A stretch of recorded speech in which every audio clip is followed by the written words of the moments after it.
Single use plastic বৰ্তমান ভাৰতৰ প্ৰায়বিলাক ৰাজ্যতে বেন কৰিব আছে গভৰ্ণমেণ্টে। পৃথিৱীততো বেলেগ বেলেগ দেশত অলৰেডি বেন কৰিছে। কিন্তু কি এই সিঙ্গল ইউজ প্লাষ্টিক? আপোনালোকে নিশ্চয় নামটো শুনিছে সিঙ্গল ইউজ প্লাষ্টিক। তো এই সিঙ্গল ইউজ প্লাষ্টিকটো গভৰ্ণমেণ্টে কিয় বেন কৰিব লগা হ'ল? কিবা ইয়াৰ পৰা আমাৰ বিপদ আছে নেকি?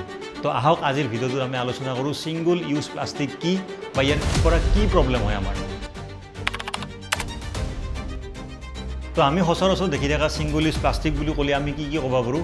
আমাৰ যিটো প্লাষ্টিকৰ থহাটো আমি যিটো ব্যৱহাৰ কৰোঁ সদায়, তো প্লাষ্টিকৰ থহা, তাৰপিছত প্লাষ্টিকৰ যিবিলাক সৰু বটল থাকে যেনে পানীৰ বটলবিলাক, এইবিলাক সিঙ্গল ইউজ প্লাষ্টিক। তাৰে পিছত যিবিলাক প্লাষ্টিকৰ কাপ থাকে বা প্লাষ্টিকৰ প্লেট থাকে সেইবিলাক সিঙ্গল ইউজ প্লাষ্টিক। তাৰপিছত যিবিলাক ষ্ট্ৰ থাকে, পাইপ থাকে, আমি যিবিলাক জুচ খাবৰ কাৰণে ব্যৱহাৰ কৰোঁ সেইবিলাকক কয় সিঙ্গল ইউজ প্লাষ্টিক।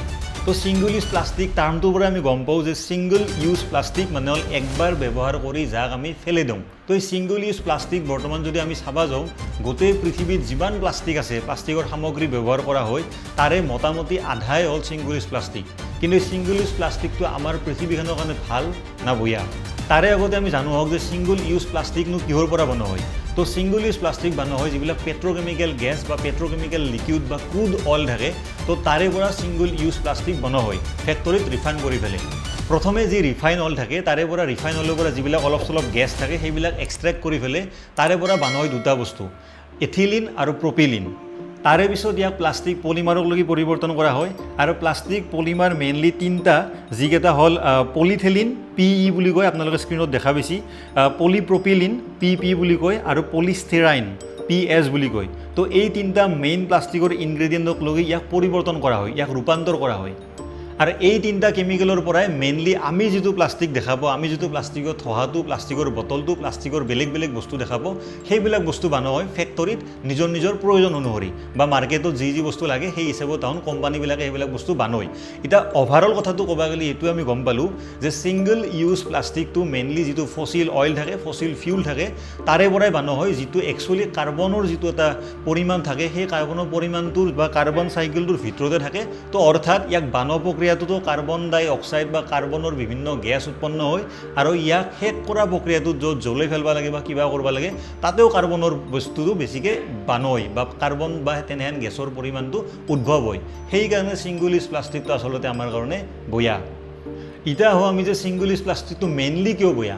তো ছিংগল ইউজ প্লাষ্টিকটো এই কাৰণে বেয়া যে ছিংগল ইউজ প্লাষ্টিকটোক বায়'ডিগ্ৰেডেবল নহয় বুলি কয়। বায়'ডিগ্ৰেডেবল মানে কি? যিটো বস্তু মাটিৰ লগত পচি নাযায়। অৰ্থাৎ ছিংগল ইউজ প্লাষ্টিক শ বছৰলৈকে যদি আপুনি ফেলে দিয়ে এটা বটল বা এটা সৰু প্লাষ্টিকত থোৱা, সি শ বছৰলৈকে পচি নাযায়। অৰ্থাৎ ইয়াক বায়'ডিগ্ৰেডেবল নহয় বুলি কয়। গতিকে সেইটো চবতকৈ ডাঙৰ প্ৰব্লেম। তো যদি পচি নাযায় তো সি কি হ'ব? যেতিয়া আমি থোৱাটো ফেলে দিওঁ বা বটলটো ফেলে দিওঁ, সি লাহে লাহে সময়ত সৰু সৰু টুকুৰাকলৈকে পৰিণত হয়। এই সৰু সৰু টুকুৰাবিলাকক কোৱা হয় মাইক্ৰ'প্লাষ্টিক। এতিয়া এই সৰু সৰু টুকুৰাবিলাক ক'ত যাব? এগেইন বৰষুণ আহিলে পানী চানী দি যাই পেলাই ড্ৰেইনৰ পৰা পুখুৰী ক'ৰবাত নদীত যাব বা সেনেকৈ যাই বৰ্তমান কি হৈছে, ই এটা ভয়াৱহ সমস্যা লৈছে মাইক্ৰ'প্লাষ্টিকটো। কাৰণ ই বৰ্তমান বাতাহত উৰে যাই পেলাই খাদ্যৰ লগত মিক্স হয়, বাতাহত উৰে যাই পেলাই পানীৰ লগত মিক্স হয়। তো বেছিকেলি বৰ্তমান WHOৰ যি ৰিপৰ্ট, সেই ৰিপৰ্ট মতে আমাৰ খোৱা পানীতো মাইক্ৰ'প্লাষ্টিক পোৱা গৈছে, মানুহৰ তেজতো মাইক্ৰ'প্লাষ্টিক পোৱা গৈছে। আৰু মাইক্ৰ'প্লাষ্টিক হ'ল চবতকৈ ডাঙৰ কেঞ্চাৰ কজিং এটা সমস্যা। সেইকাৰণে দেখাত চিম্পুল প্লাষ্টিকত থোৱা তাৰ পৰা প্ৰব্লেম হয় বুলি মানুহে ভাববা টান পায়, কিন্তু ক'ৰ পৰা ক'ত প্ৰব্লেম হয় সেইটো আমি চাব লাগিব, লিংকবিলাক চাব লাগিব, ক্ৰনলজিবিলাক আমি চাব লাগিব, ক্ৰনলজি। এতিয়া আমি নৰ্মেলি কি কৰোঁ, ছিংগল ইউজ প্লাষ্টিক আমি হয়তো পুৰি পেলাওঁ, আমাৰ ঘৰত যিগিলা প্লাষ্টিক নালাগে আমি পুৰি পেলাওঁ। পুৰিলে কি হ'ব? সেই টক্সিক গেছ হ'ব, বিভিন্ন ধৰণৰ বয়া গেছবিলাক যাব, যিটো আমি উশাহত ল'ম, বেলেগ বেলেগ জীৱ জন্তু, ডাঙৰ ঘৰৰ মানুহ, সৰু ল'ৰা ছোৱালী চবেই উশাহত লয়। তো সেইটো বেয়া। তাৰপিছত যদি আমি তাক ফেলে দিওঁ, নালাই চালাই ক'বাই ৰাস্তাই ঘাটতে ফেলে দিওঁ, সি ক'ত যাব? নালা চালা যায়, নালা ব্লকেজ কৰিব। দেখাই বেছি গুৱাহাটীত সদায় বানপানী হৈ থাকে, নালাবিলাকত পানী ধৰবা নোৱাৰে, ৰাখবা নোৱাৰে। কাৰণ কিয়? নালাবিলাক চব বন্ধ হৈ গৈছে ছিংগল ইউজ প্লাষ্টিকেদি, মেইনলি ছিংগল ইউজ প্লাষ্টিক।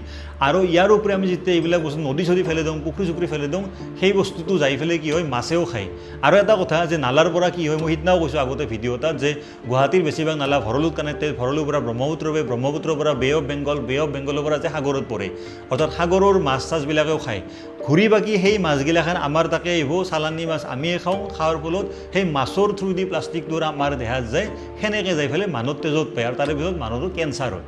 এতিয়া ক'ব যে মানুহটো ভাল আছিল চাদা বিৰি চূণ চিগাৰেট একো নকয় কেঞ্চাৰ কেনেকৈ হ'ল গতিকে সেইকাৰণে ছিংগল ইউজ প্লাষ্টিক বেয়া বুলি কয় এতিয়া গভৰ্ণমেণ্ট অফ ইণ্ডিয়ায়ো ইয়াক লৈ বহুত ধৰণৰ ইনিচিয়েটিভ কৰিছিল যেতিয়া স্বচ্ছ ভাৰত অভিযান আৰম্ভ হৈছিল সেই সময়তো বা 2022 চনতো গভৰ্ণমেণ্ট অফ ইণ্ডিয়াই 9টা বেলেগ বেলেগ ধৰণৰ ছিংগল ইউজ প্লাষ্টিক বন্ধ কৰিছিল আৰু জনসাধাৰণক আহ্বান কৰিছিল যে আপোনালোকে ছিংগল ইউজ প্লাষ্টিক ইউজ নকৰি পেলাই যিবিলাক আমাৰ কাপোৰৰ মোনা বা কাপোৰৰ থোহা বা পানীৰ বটলৰ সলনি ঘৰৰ পৰাই যিবিলাক আমাৰ লোহাৰ বা ষ্টীলৰ যিবিলাক পানী বটল থাকে সেই ধৰণৰ বস্তুবিলাক ব্যৱহাৰ কৰিবৰ কাৰণে মানুহক কৈছিল আহ্বান জনাইছিল যাতে আমি ছিংগল ইউজ প্লাষ্টিকৰ ব্যৱহাৰটো আমি কমাব পাৰোঁ আৰু আমাৰ পলিউশ্যনটো আমি কমাব পাৰোঁ গভৰ্ণমেণ্ট অফ ইণ্ডিয়াই মেইনলি বেন কৰা যিকেইটা ছিংগল ইউজ প্লাষ্টিক আছিল সেইকেইটাৰ ভিতৰত কাপ আছে প্লেট আছে পাইপ আছে প্লাষ্টিকৰ তাৰে পিছত বিভিন্ন ধৰণৰ প্লাষ্টিকৰ বাতি চিগাৰেটৰ পেকেট বা বিভিন্ন ধৰণৰ প্লাষ্টিকৰ পেকেট সেইবিলাক বস্তু বন্ধ কৰিছিল এতিয়া বন্ধ কৰাৰ পিছতো কিন্তু আমি আজিও ছিংগল ইউজ প্লাষ্টিক আমি দেখা পাওঁ দোকানে বাহাৰে গতিকে আমি চেষ্টা কৰিব লাগিব যে আমি ছিংগল ইউজ প্লাষ্টিকৰ ব্যৱহাৰটো কমাই দিওঁ